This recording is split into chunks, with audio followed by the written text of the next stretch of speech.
Hello everyone and welcome to my channel Gyan Mantra mania. और आज हम लोग बात करने वाले हैं the biography on Swami Vivekananda. So without wasting any time, let's begin.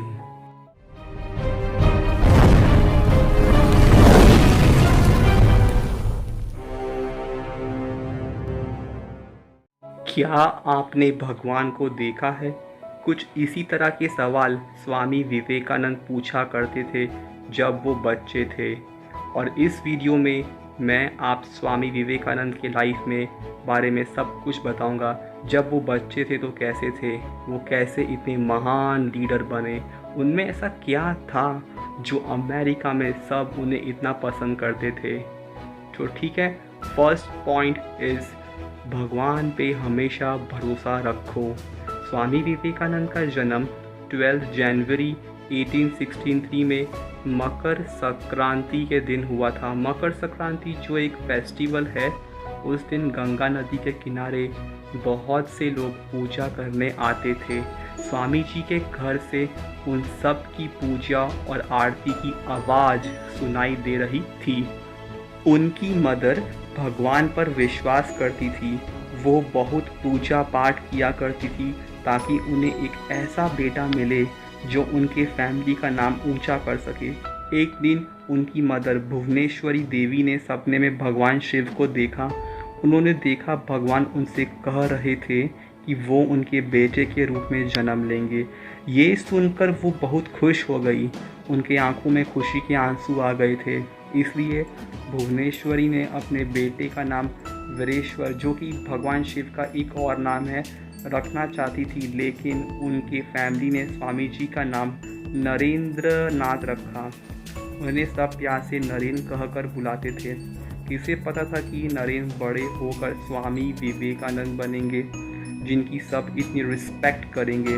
Hindu religion के लिए उनका लगाव बचपन से ही साफ साफ दिखाई देता था। उनका जन्म कलकत्ता के दत्ता परिवार में हुआ था। उनके परिवार में सब बहुत इंटेलिजेंट और पढ़े लिखे थे और हमेशा दूसरों की मदद करते थे, जिसकी वजह से उनका बहुत नाम था। सब उनको बहुत मानते थे। नरेंद्र के फादर कलकत्ता हाई कोर्ट में लॉयर थे। नरेंद्र अपने फादर की तरह कम और अपने ग्रैंडफादर के ऊपर ज़्यादा गए थे। उनके फादर को सब सुख सुविधाएं अच्छी लगती थी, मगर नरेंद्र को साधु के जैसे सिंपल रहना पसंद था। नाउ द लेसन नंबर 2, हमेशा बच्चों को बचपन में सही तरीके की टीचिंग दे। उनके जीवन की पहली टीचर उनकी मदर थी। उन्होंने नरेंद्र को अल्फ़ाबेट और कुछ इंग्लिश के वर्ड्स सिखाए थे। वो उन्हें रामायण और महाभारत की कहानियाँ भी सुनाती थी। छोटे नरेंद्र को राम जी की कहानियाँ बहुत पसंद थी। उन्हें राम के एक हीरो की तरह लगते थे, जिन्होंने अपनी वाइफ सीता को बचाने के लिए लड़ाई तक कर ली थी। नाउ द लेसन नंबर 3, हमेशा दूसरों से अलग और यूनिक होने पर गर्व महसूस करें। नरेंद्र सब बच्चों से अलग थे, शायद इसीलिए उन्हें सपने भी सबसे अलग आते थे। उन्हें लगता था कि हर बच्चे को ऐसे सपने आते होंगे और इसमें कोई बड़ी बात नहीं है। एक बार उन्हें सपने में एक चमकता हुआ बॉल दिखाई दिया, जिसमें से बहुत रोशनी निकल रही थी और जिसका रंग बदलता जा रहा था। वो बॉल धीरे धीरे और बड़ा हो रहा था और फिर एक पॉइंट पर आकर वो फूट गया।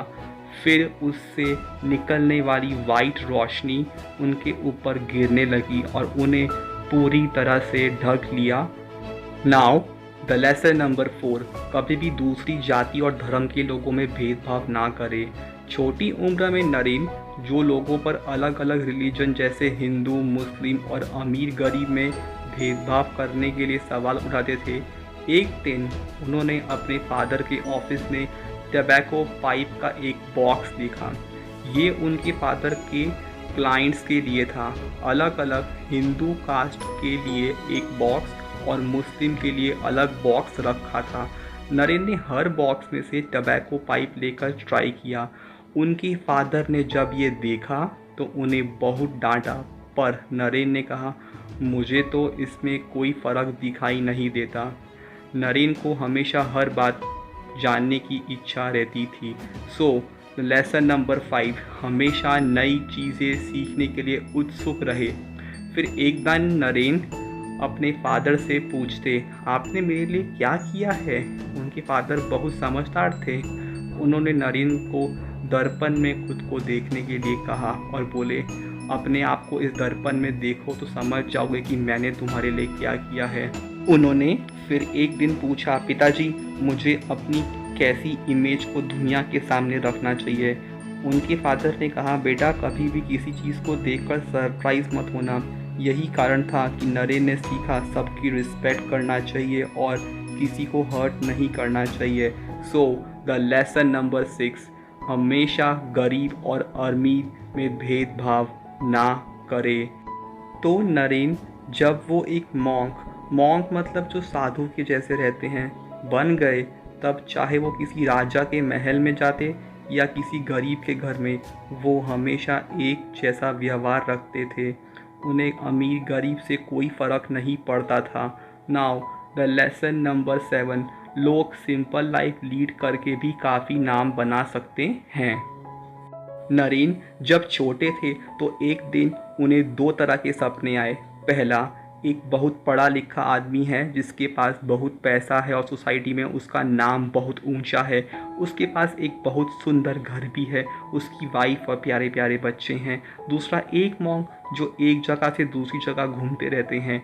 उन्हें सिंपल लाइफ पसंद है। पैसा और दूसरी सुख सुविधाएं देने वाली चीज़ें उन्हें खुश नहीं करती। उनकी बस यही इच्छा है कि वो भगवान को जानें और उनके और पास चले जाएं। नरेन जानते थे कि वो इनमें से कुछ भी बन सकते थे। उन्होंने बहुत गहराई से सोचा और उन्हें एहसास हुआ कि वो एक मॉन्क की तरह ही जीना चाहते थे। दुनिया में क्या क्या नया इन्वेंट हो रहा है, क्या क्या नया अचीवमेंट हो रही है, इसमें से उन्हें कुछ भी में भी इंटरेस्ट नहीं था। सो द लेसन नंबर 8, भगवान की खोज में।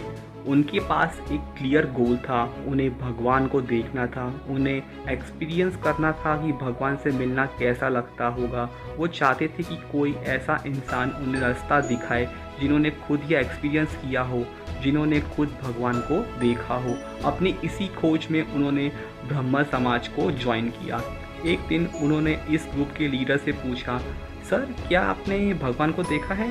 उनकी बात सुनकर देवेंद्र नाथ बहुत सरप्राइज हुए।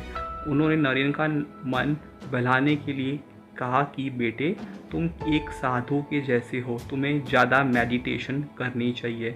उनकी बात सुनकर नरेन उदास हो गए। उन्हें लगा जैसा टीचर वो चाहते थे ये वैसे नहीं है। सो द लेसन नंबर 9, हमेशा सही लीडर और गुरु के पास से ही सीखे और उन्हें ढूंढने का प्रयास करें। नरेन ने बहुत सारे लोगों से पूछा, बहुत पता लगाया, लेकिन उन्हें जो चाहिए था वो नहीं मिल रहा था। फिर उन्होंने रामकृष्ण के बारे में सुना, जिनका मन इतना साफ था और जो इतनी गहराई से मेडिटेशन करते थे कि उन्होंने भगवान को महसूस किया था। नरेन श्री रामकृष्ण से दक्षिणेश्वर मंदिर में मिले थे। वो नरेन से मिलकर बहुत इम्प्रेस हुए।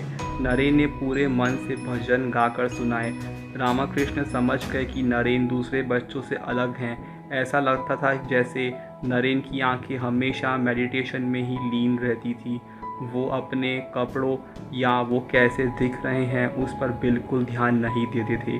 मास्टर रामकृष्ण बहुत खुश थे कि फाइनली उन्हें एक ऐसा स्टूडेंट मिला जिसके साथ वो अपने विचार को शेयर कर सकते थे। रामकृष्ण को छोड़कर कभी किसी टीचर ने ऐसा नहीं कहा था कि उन्होंने भगवान को सच में देखा है। अब नरेन को विश्वास हो गया था कि वो जिन्हें खोज रहे थे वो उन्हें मिल गए हैं। एक दिन उन्होंने पूछा, मास्टर जी क्या आपने भगवान को देखा है? मास्टर जी ने कहा, हाँ मैंने भगवान को देखा है। जैसे मैं तुम्हें देख पा रहा हूँ वैसे ही मैं भगवान को भी देख सकता हूँ। भगवान को देखा जा सकता है, उनसे बातें की जा सकती हैं। लोग अपने फैमिली, पैसा, प्रॉपर्टी के लिए रोते हैं, मगर भगवान की एक झलक देखने की इच्छा किसी में भी नहीं है। कोई उन्हें देखने के लिए आंसू नहीं बहाता। अगर कोई सच में भगवान को देखना चाहता है तो वो उन्हें देख सकता है। ये सुनकर नरेन के मन को बहुत शांति मिली। नाउ द लेसन नंबर 10, हमेशा रिस्पॉन्सिबिलिटी लेना सीखिए। रामाकृष्ण की डेथ के बाद सारे मॉन्क बेघर हो गए। नरेन अब 23 साल के हो गए थे। अब ये उनकी रिस्पॉन्सिबिलिटी थी कि वो नए मॉन्क का ध्यान रखें और उन्हें पढ़ाएं। रामाकृष्ण के एक फॉलोअर ने उन सबको रेंट पर एक घर देने का ऑफर दिया। यहीं से बाराना नगर मठ की शुरुआत हुई। नरेन पूरे मन से नए स्टूडेंट्स को पढ़ाने में लग गए। घर में सबसे बड़े होने के कारण वो दिन भर अपनी फैमिली की तरफ अपनी ड्यूटी पूरी करते और रात को मठ में अपने स्टूडेंट्स और भाइयों को सिखाने चले जाते। बाराना नगर में रामाकृष्ण के स्टूडेंट्स एक दूसरे के साथ बहुत प्रेम से रहते थे। रामाकृष्ण की सिखाई हुई बातों ने उन सबको जैसे एक धागे में मोतियों की तरह एक साथ जोड़ कर रखा हुआ था। And now the lesson number 11, meditation और प्राणायाम कीजिए और अपने व्यक्तित्व का और भी विकास करिए। सारे मठ के स्टूडेंट्स ने साधु के जैसे जीवन पूरी तरह से अपना लिया था। वो अपना पूरा दिन पूजा, पढ़ाई, मेडिटेशन में और भजन गाने में बिताते थे। इन सब में वो इतना खो जाते थे कि कभी कभी खाना तक भूल जाते थे। ये सब करना उन्हें इतना पसंद था कि उन्हें भूख का भी ध्यान नहीं रहता था। नाउ द लेसन नंबर 12, किसी भी एक तरह के शौक कभी ना पालिए। सारे मठ के स्टूडेंट जब भी कुछ खाते थे तो सिर्फ राइस, और उसमें वो स्वाद के लिए नमक तक नहीं डालते थे। इन सब के बाद भी सारे मॉन्क बहुत खुश थे। उन्हें किसी चीज़ की कमी नहीं लगती थी। उनका मानना था कि किसी भी चीज़ का शौक हमें इस दुनिया में फंसा कर रखता है, भगवान से दूर ले जाता है। और टेस्टी खाना इनमें से एक है जिसकी आदत वो नहीं लगाना चाहते थे। कई बार वो महीनों तक सिर्फ बॉइल्ड राइस खाया करते थे। कभी कभी उसमें बस थोड़ा सा नमक या कोई हर्ब मिला देते थे। वो सब सिंपल कपड़े पहनते। हर मेंबर के पास 2 जोड़ी कपड़े थे। वो जब कभी मठ से बाहर जाते तो एक दूसरे के साथ कपड़े शेयर करते थे। सोने के लिए वो ज़मीन पर स्ट्रॉ मैट बिछा कर सोते थे। उनके कमरे के दीवारों पर भगवान और साधुओं की फ़ोटो लगी हुई थी। नाउ द लेसन नंबर 13, लोगों से साथ ज्ञान बांटिए और अपनी वैल्यू, महत्व और भी ज़्यादा बढ़ाएं। नरेन चाहते थे कि उनके साथ जितने भी लोग हैं, जितने भी भाई हैं, उन्हें हर चीज़ के बारे में पूरी नॉलेज हो। वो उनके साथ बहुत सी बातें शेयर करके उनकी नॉलेज को बढ़ाते थे। दुनिया की अलग अलग जगहों की बुक्स पढ़ कर सुनाते थे। नरेन उन्हें दूसरी कंट्रीज़ के हिस्ट्री और पॉलिटिकल सिस्टमैटिक के बारे में भी बताते थे। उन्होंने उन सबको प्लेटो, एरिस्टोटल, बुद्ध, हेगेल, कैंट और भी बहुत से लोगों के बारे में बताया। उन्होंने कर्म, योग, भक्ति और ज्ञान के बारे में भी समझाया और सिखाया, जिससे उनकी नॉलेज लाइफ की हर एरिया में बहुत अच्छी हो गई थी। अगर वो सब कभी थक जाते थे तो भजन गाकर खुद को रिलैक्स करते थे।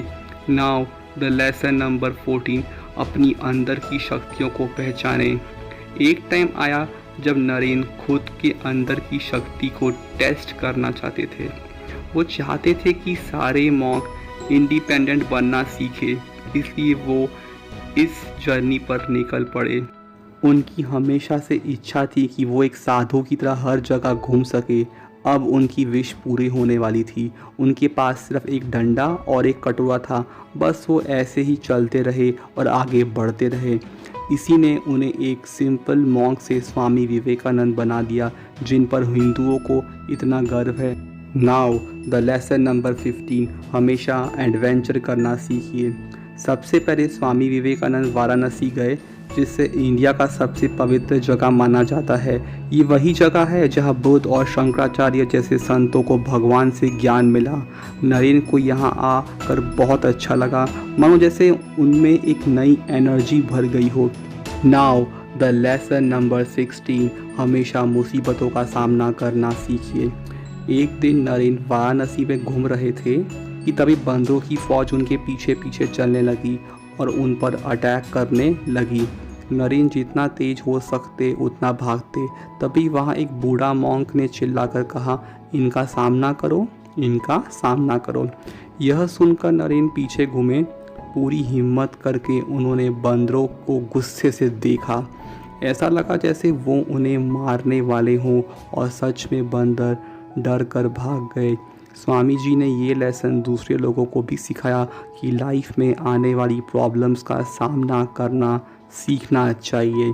नाउ द लेसन नंबर 17, हमेशा दुनिया की सुंदरता को और भी ज़्यादा जानिए और अलग अलग धर्म के बारे में जानिए। वाराणसी में जब नरेन अयोध्या चले गए, जो भगवान राम का घर है, वहाँ से वो लखनऊ गए, जो मुस्लिम पैलेस और गार्डन के लिए फेमस है। इसके बाद उन्होंने ताजमहल देखा, जिसकी सुंदरता देखकर उनकी आंखों में आंसू आ गए। फिर वृंदावन में वो भगवान कृष्ण की कहानी से बहुत ही इंस्पायर हुए। इतना लंबा सफ़र नरेन ने नंगे पैर और बिना पैसों के तय किया। नाउ द लेसन नंबर 18, लोगों में विश्वास और भरोसा पैदा करिए। एक दिन नरेन एक अछूत यानी अनटचेबल एक टबैको पाइप पी रहे थे। तभी नरेन ने उससे पाइप मांगा, मगर उसने देने से मना कर दिया क्योंकि यह हिंदू रिलीजन के खिलाफ था। नरेन का मूड खराब हो गया और उन्होंने खुद से कहा कि कितने शर्म की बात है कि हमें इतने बुरे सिस्टम में हम फंस गए हैं। नरेन वापस से उस आदमी के पास गए और उससे टबैको पाइप मांगी। उसने फिर से मना कर दिया, लेकिन इस बार नरेन ने नहीं मानी और आखिरकार उन्होंने उससे पाइप लेकर पी ही ली। अगले कुछ समय तक नरेन नॉर्थ इंडिया में रहे। वो आर्याव्रत या आर्यन की पवित्र जगह थी। यह वही जगह है जहाँ से इंडिया की स्पिरिचुअल ट्रेडिशन की शुरुआत हुई थी। हमें उपनिषद और वेद यहीं से मिले थे।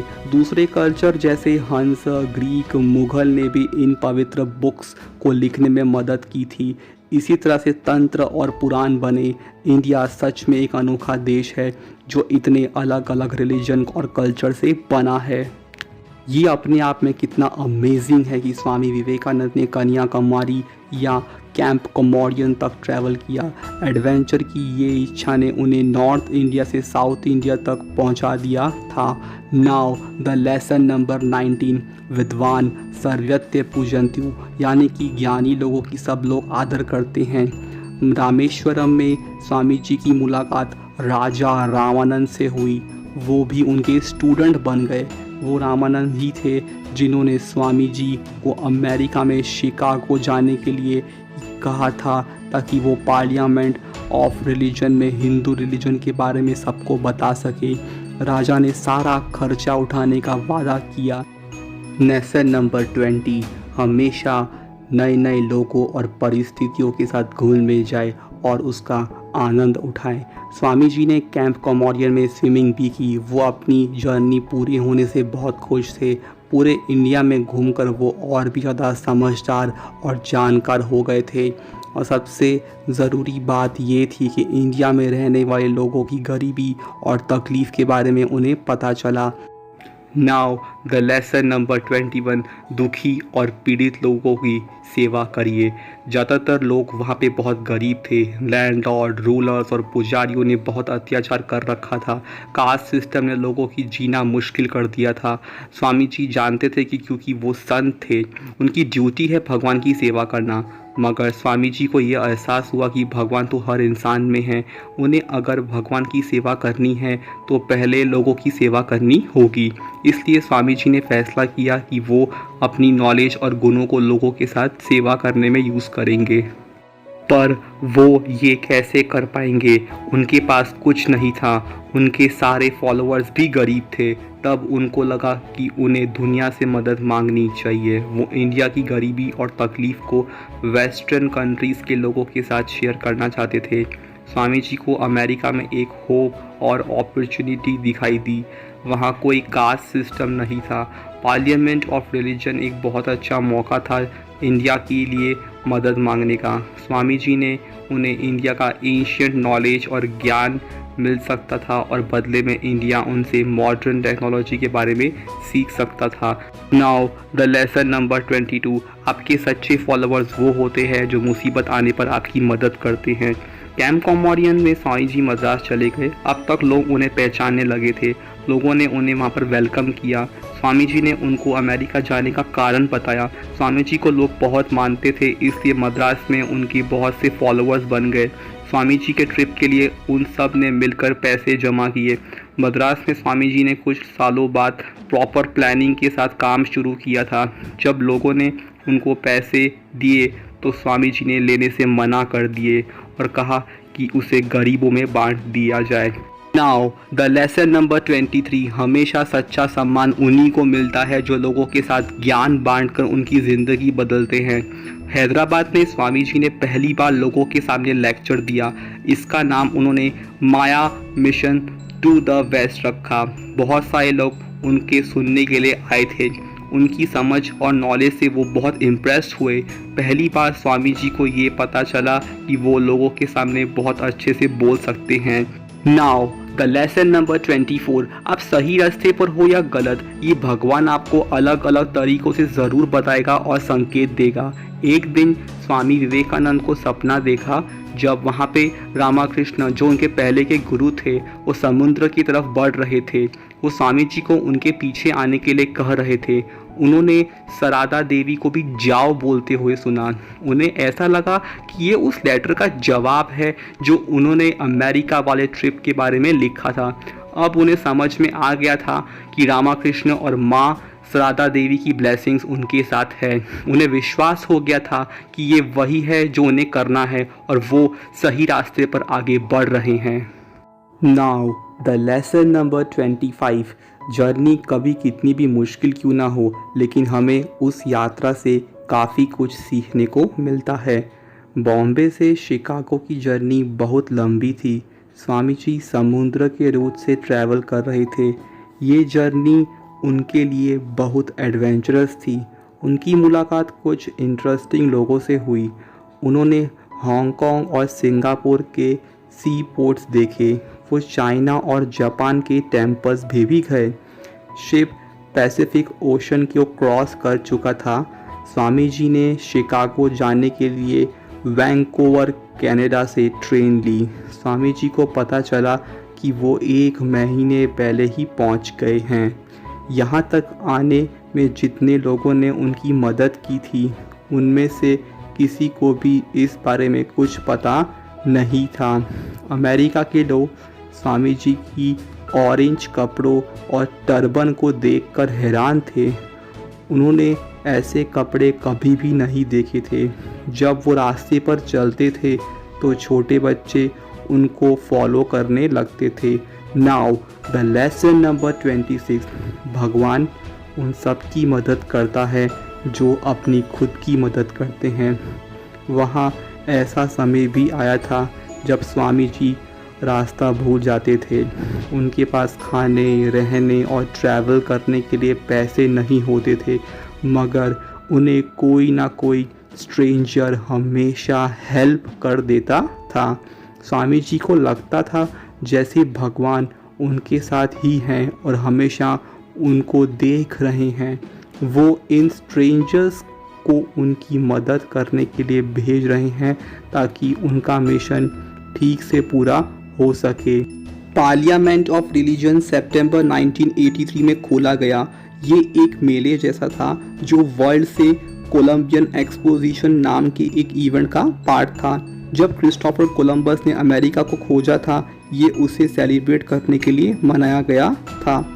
इसका मकसद ये दिखाना था कि वेस्टर्न कंट्री साइंस और टेक्नोलॉजी में कितना आगे बढ़ गया है। क्योंकि रिलीजन भी हमारे लाइफ का एक इम्पॉर्टेंट हिस्सा है, इसलिए उसे भी शामिल किया गया था। उस हॉल में कम से कम 7,000 लोग जमा हुए थे। पूरी दुनिया से रिलीजियस लीडर्स आए थे। हर रिलीजन को पेश करने के लिए एक लीडर को भेजा गया था। ये रिलीजन था इस्लाम, क्रिश्चियनिटी, शिंतोइज़्म, कन्फ्यूशियनिज्म, बुद्धिज़्म, हिंदुइज़्म और जैनिज़्म। हर एक लीडर को सामने आकर स्पीच देना था। Now the lesson number 27, public speaking करते वक्त अपने आप को नर्वस ना होने दें। स्वामी जी बहुत नर्वस थे। उन्होंने कोई स्पीच नहीं लिखी थी। उन्हें पता नहीं था कि उन्हें इसकी बार ज़रूरत पड़ेगी। वो पहली बार इतने सारे लोगों के सामने स्पीच देने वाले थे। उन्होंने वहाँ काम करने वाली टीम से कहा कि उन्हें सबसे लास्ट में बुलाया जाए। आखिर उनके बोलने की बारी आ गई। उनके पहले वर्ड्स थे brothers and sisters of America. उनके वर्ड्स ने वहाँ सभी लोगों को दिल जीत लिया। उन लोगों के खड़े होकर उनके लिए तालियां बजाई। सबको लगा कि कोई अलग आया है जिसने पूरे मन से ये कहा है और जिनकी बातों में सच्चाई है। वो सबसे ये कहना चाहते थे कि हमें एक दूसरे को एक्सेप्ट करना सीखना होगा। हमें एक दूसरे को समझने की और शांति बनाकर रखने की ज़रूरत है। कोई हमसे अलग है तो क्या हुआ, हमें सबकी रिस्पेक्ट करना चाहिए। उन्होंने बताया कि कैसे पुराने समय में इंडिया ने जोरास्ट्रियन और इज़राइल के लोगों को सहारा दिया था और इंडिया में रहने की जगह दी थी। वो समझा रहे थे कि अलग अलग रिलीजन के लोग छोटी छोटी नदी की तरह हैं, जो अलग तो हैं लेकिन सब अंत में समुद्र में जाकर मिल जाते हैं, एक हो जाते हैं और वहाँ समुद्र ही भगवान है। उन्होंने सिर्फ अपने रिलीजन के बारे में बात नहीं की बल्कि दुनिया के सारे रिलीजन्स के बारे में बताया। उनकी यह बात और सोचने का तरीका उन्हें भीड़ में सबसे अलग बनाती थी। Now the lesson number 28। आप सारे काम अकेले नहीं कर सकते, इसलिए सही लोगों से सही मदद मांगनी चाहिए। समय के साथ दुनिया बहुत मॉडर्न हो गया था और इसी मॉडर्न दुनिया से उन्होंने रिक्वेस्ट किया कि हमें भेदभाव को ख़त्म करना होगा, हर जाति, रंग और कास्ट को एक्सेप्ट करना होगा। स्वामी जी ने कहा कि हम सब बिल्कुल एक जैसे हैं, इसलिए ये भेदभाव बंद होना चाहिए। स्वामी जी की वो ख़ास बात जो उन्हें दूसरों से अलग बनाती थी वो ये थी कि उन्होंने कभी किसी दूसरे रिलीजन की बुराई नहीं की। उन्होंने कभी किसी एक रिलीजन को सही और बाकी सबको गलत प्रूव करने की कोशिश नहीं की। उनका मानना था कि सब रिलीजन हमें भगवान तक ले जाते हैं। वो कहते थे कि किसी मकान के अंदर जाने की बहुत सारे दरवाजे हो सकते हैं। Now the lesson number 29। भले सारे रिलीजन और धर्म अलग क्यों ना हो, लेकिन सबका उद्देश्य एक ही है। पार्लियामेंट के लास्ट डे उन्होंने कहा कि पार्लियामेंट ऑफ रिलीजन ने ये प्रूफ कर दिया है कि हर रिलीजन दान करने, मदद करने में विश्वास करता है। उन्होंने कहा कि अगर एक भी ऐसा रिलीजियस लीडर है जो अपने रिलीजन को ऊपर रखकर दूसरों को दबाना चाहता है तो मुझे उस पर दया आती है। उन्होंने कहा कि जल्द ही हर रिलीजन का एक ही स्लोगन होगा, शांति और प्रेम, तोड़फोड़ और विनाश नहीं। Now the lesson number 30। आपका ज्ञान और आपकी पर्सनैलिटी ही आपका नाम रोशन करती है। एक रात में ही स्वामी जी जैसे एक सेलिब्रिटी बन गए थे। लोग उनकी बातों को और उनकी सच्चाई को बहुत पसंद करते थे। पूरे शिकागो में स्वामी जी की फ़ोटो के बड़े बड़े पोस्टर लगे हुए थे। उनकी फ़ोटो के नीचे लिखा था द मॉन्क विवेकानंद। जो भी उनकी फ़ोटो के सामने से गुजरता था वो वहाँ रुक कर सिर झुका कर जाता था। पार्लियामेंट ऑफ रिलीजन के बारे में इंडिया में खबर आने लगी। न्यूज़पेपर और मैगज़ीन में स्वामी जी की स्पीच छपने लगी। सारे हिंदुओं को बहुत प्राउड फील हो रहा था। मठ में जो उनके भाई थे उन्हें विश्वास नहीं हो रहा था ये वही नरेन हैं जिनका इतना नाम हो गया है। जब स्वामी जी ने उनको लेटर लिखा तब जाकर उन्हें विश्वास हुआ। Now the lesson number 31। Public speaker बनना सीखिए और लोगों में सही ज्ञान बांटिए। अमेरिका में स्वामी जी की लोग बहुत मदद करते थे लेकिन वो उन पर डिपेंडेंट नहीं रहना चाहते थे, इसलिए वो अमेरिका में जगह जगह लेक्चर देने लग गए ताकि उन्हें कुछ पैसे मिल सके। हर जगह उन्होंने दया और सबको एक्सेप्ट करने वाली सोच को फैलाने की कोशिश की। स्वामी जी ने न्यूयॉर्क, बोस्टन, वॉशिंगटन और कैम्ब्रिज में लेक्चर दिया। उनका जो गोल था वो अब जाकर पूरा हुआ था। उन्होंने पूरी दुनिया को हिंदू रिलीजन और उसके विचारों के बारे में बताया था और इसी वजह से अब वो इंडिया में गरीब लोगों की मदद कर सकते थे। तो ये था पहला part regarding the biography of Swami Vivekananda, जिसमें मैं आपके साथ दोबारा से ऑल 31 लेसन्स का समरी करने जा रहा हूँ। So the lesson number 1 is भगवान पे हमेशा भरोसा रखो। लेसन नंबर 2, हमेशा बच्चों को बचपन में सही तरीके की टीचिंग दीजिए। लेसन नंबर 3, हमेशा दूसरों से अलग और यूनिक होने पर गर्व महसूस करिए। लेसन नंबर 4, कभी भी दूसरी जाति और धर्म के लोगों में भेदभाव ना करें। लेसन नंबर 5, हमेशा नई चीज़ें सीखने के लिए उत्सुक रहें। लेसन नंबर 6, हमेशा गरीब और अमीर में भेदभाव ना करें। लेसन नंबर 7, लोग सिंपल लाइफ लीड करके भी काफ़ी नाम कमा सकते हैं। लेसन नंबर 8, भगवान की खोज में। लेसन नंबर 9, हमेशा सही लीडर और गुरु के पास से सीखिए और उन्हें ढूंढने का प्रयास करें। लेसन नंबर 10, हमेशा रिस्पॉन्सिबिलिटी लेना सीखिए। लेसन नंबर 11, मेडिटेशन और प्राणायाम कीजिए और अपने व्यक्तित्व का और भी विकास करिए। लेसन नंबर 12, किसी भी एक तरह के शौक कभी ना पालिए। लेसन नंबर 13, लोगों के साथ ज्ञान बांटकर अपनी वैल्यू और महत्व को और बढ़ाइए। लेसन नंबर 14, अपने अंदर की शक्तियों को पहचानिए। लेसन नंबर 15, हमेशा एडवेंचर करना सीखिए। लेसन नंबर 16, हमेशा मुसीबतों का सामना करना सीखिए। लेसन नंबर 17, हमेशा दुनिया की सुंदरता और अलग अलग धर्म को जानिए। लेसन नंबर 18, लोगों में विश्वास और भरोसा पैदा करिए। लेसन नंबर 19, विद्वान सर्वत्र पूजन्तु, यानी ज्ञानी लोगों की सब लोग आदर करते हैं। लेसन नंबर 20, हमेशा नए नए लोगों और परिस्थितियों के साथ घुल मिल जाएं और उसका आनंद उठाएं। लेसन नंबर 21, दुखी और पीड़ित लोगों की सेवा करिए। लेसन नंबर 22, आपके सच्चे फॉलोअर्स वो होते हैं जो मुसीबत आने पर आपकी मदद करते हैं। लेसन नंबर 23, हमेशा सच्चा सम्मान उन्हीं को मिलता है जो लोगों के साथ ज्ञान बांटकर उनकी ज़िंदगी बदलते हैं। लेसन नंबर 24, आप सही रास्ते पर हो या गलत, ये भगवान आपको अलग अलग तरीक़ों से ज़रूर बताएगा और संकेत देगा। लेसन नंबर 25, जर्नी कितनी भी मुश्किल क्यों ना हो, लेकिन हमें उस यात्रा से काफ़ी कुछ सीखने को मिलता है। लेसन नंबर 26, भगवान उन सब की मदद करता है जो अपनी खुद की मदद करते हैं। लेसन नंबर 27, पब्लिक स्पीकिंग करते वक्त अपने आप को नर्वस ना होने दें। लेसन नंबर 28, आप सारे काम अकेले नहीं कर सकते, इसलिए सही लोगों से सही मदद मांगिए। लेसन नंबर 29, भले सारे रिलीजन और धर्म अलग क्यों ना हो, लेकिन सबका उद्देश्य एक ही है। लेसन नंबर 30, आपका ज्ञान और आपकी पर्सनैलिटी ही आपके नाम को रोशन करती है। लेसन नंबर 31, पब्लिक स्पीकर बनना सीखिए और लोगों में सही ज्ञान बांटिए। तो ये थे कुछ lessons from the book of biography of Swami Vivekananda. आगे जाके हम अगले वीडियो में और भी ज़्यादा जानेंगे स्वामी विवेकानंद के ज़िंदगी के बारे में। वीडियो कैसा लगा मुझे आप कमेंट करके बताइए और ये भी बताइए कि आप किस बुक के ऊपर आगे जाके वीडियो देखना पसंद करेंगे। तब तक के लिए मैं आपसे विदा लेता हूँ। Take care.